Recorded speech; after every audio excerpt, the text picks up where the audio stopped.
Bom, pessoal, continuando, então, nós temos duas outras informações que são importantes a respeito da onda, tá? Que são o comprimento de onda e a amplitude. Agora vai ficar mais fácil vocês entenderem, porque nós já sabemos a respeito da frequência, tá? Então, o que nós dizemos que é o comprimento de onda? Eu já tinha comentado com vocês, né? Então, na verdade, o comprimento, ele é uma distância, obviamente, tá? Que nesse caso da onda, ela é medida, tá? Ou entre os dois valores de máximo, tá, de duas ondas adjacentes, ou os seus valores de mínimo, né? Esses valores de máximo de uma onda nós chamamos de pico ou de crista, tá? E a parte do mínimo nós chamamos de vale. Então, eu coloquei ali para vocês, né, um exemplo de como nós tiraríamos, então, de um gráfico esse valor do comprimento de onda, tá? Então, realmente é só nós pegarmos e medirmos na escala qual é o comprimento, ok? Bom, a respeito disso, né, eu gostaria de mencionar com vocês o seguinte: eu coloquei a mesma imagem que eu havia colocado na frequência, tá? Para uma frequência ali que nós tínhamos já utilizado como exemplo, que seria de 2,2 Hz, certo? Aí eu gostaria de dizer para vocês, né, que se você tem o valor da frequência, né, e imaginem que vocês têm também o valor da velocidade de propagação, nós já sabemos que é possível, então, a partir disso, a partir desses dois valores, velocidade de propagação da onda e frequência, nós calcularmos o terceiro valor, que é o comprimento de onda, né?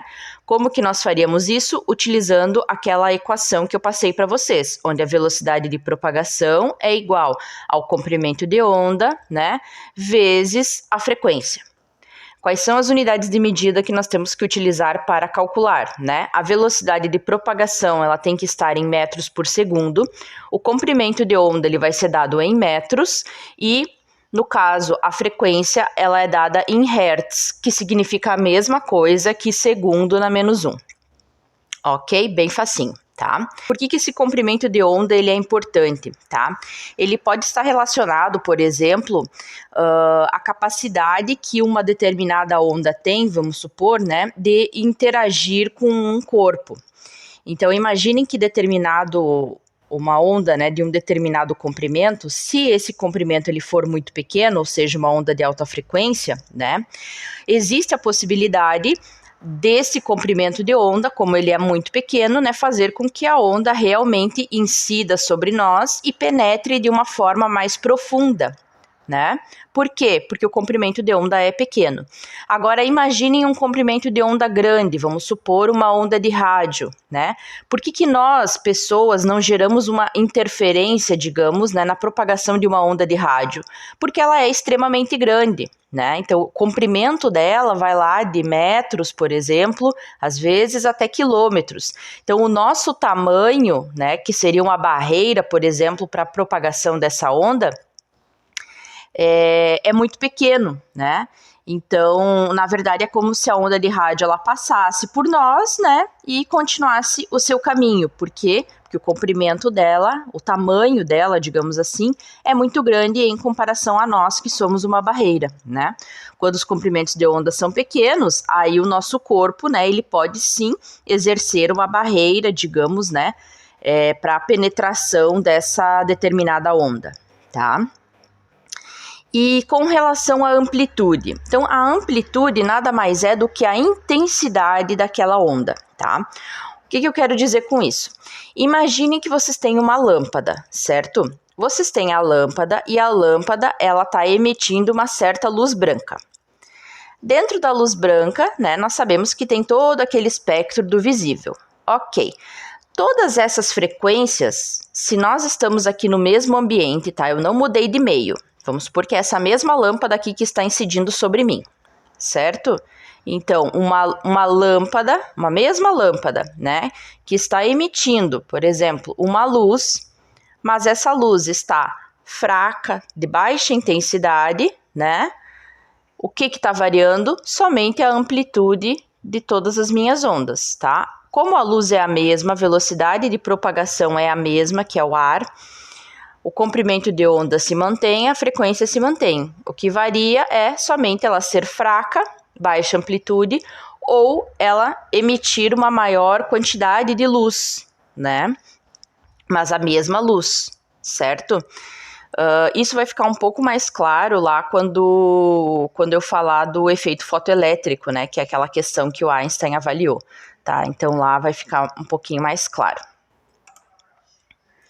Então olhem só, eu coloquei um exemplo ali para vocês, tá? Só a medida de comparação para a gente finalizar essa questão do comprimento, da amplitude e da frequência. Vamos supor que vocês tenham um mesmo meio físico, né? Ou seja, não mudo a minha velocidade de propagação, tá? Se eu não mudo a velocidade, significa, né, que quanto maior for o meu comprimento de onda, menor a minha frequência, né, de uma forma proporcional. Então, imaginem que as 3 imagens, tá, elas estão com o mesmo tempo na escala, ou seja, né, uma variação de tempo de 0 a 1 segundos, por exemplo, tá? O que nós temos na letra A? Supondo que uma onda, né, nesse mesmo 1 segundo, varie, por exemplo, ali, né, tem uma oscilação de 2 ciclos por segundo, né, ou seja, nessa uma unidade de segundo, tá? Então, observem ali, ela tem 1 ciclo, 2 ciclos a cada segundo, certo? Essa é a frequência. E vejam ali que para essa frequência eu vou ter um certo comprimento de onda, uma certa distância entre esses picos adjacentes. Ok. Quando eu vou para a letra B, observem que nesse mesmo tempo que transcorreu, que foi de 1 segundo, quantas ondas, né, ou quantos ciclos se passaram? Vejam ali, 1, 2, 3, 4, ou seja, né, eu dupliquei a minha frequência. Quando eu duplico a frequência, o que acontece com o comprimento de onda? Ele cai pela metade. Então vejam, né? Existe essa relação inversamente proporcional, tá? Se a velocidade de propagação é a mesma, ok? Então quando eu duplico um, né? Eu divido por 2 o outro. Triplico um, eu divido por 3 o outro, tá? Então é bem fácil. Agora comparando, tá, a letra B com a letra C. Vejam que na C eu continuo tendo os mesmos 4 ciclos da letra B. O que mudou?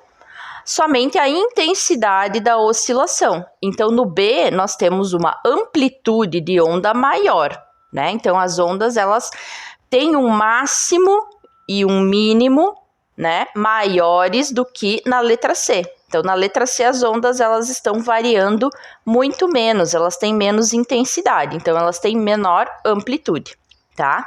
Seria esse o caso daquela lâmpada que eu dei de exemplo para vocês, né?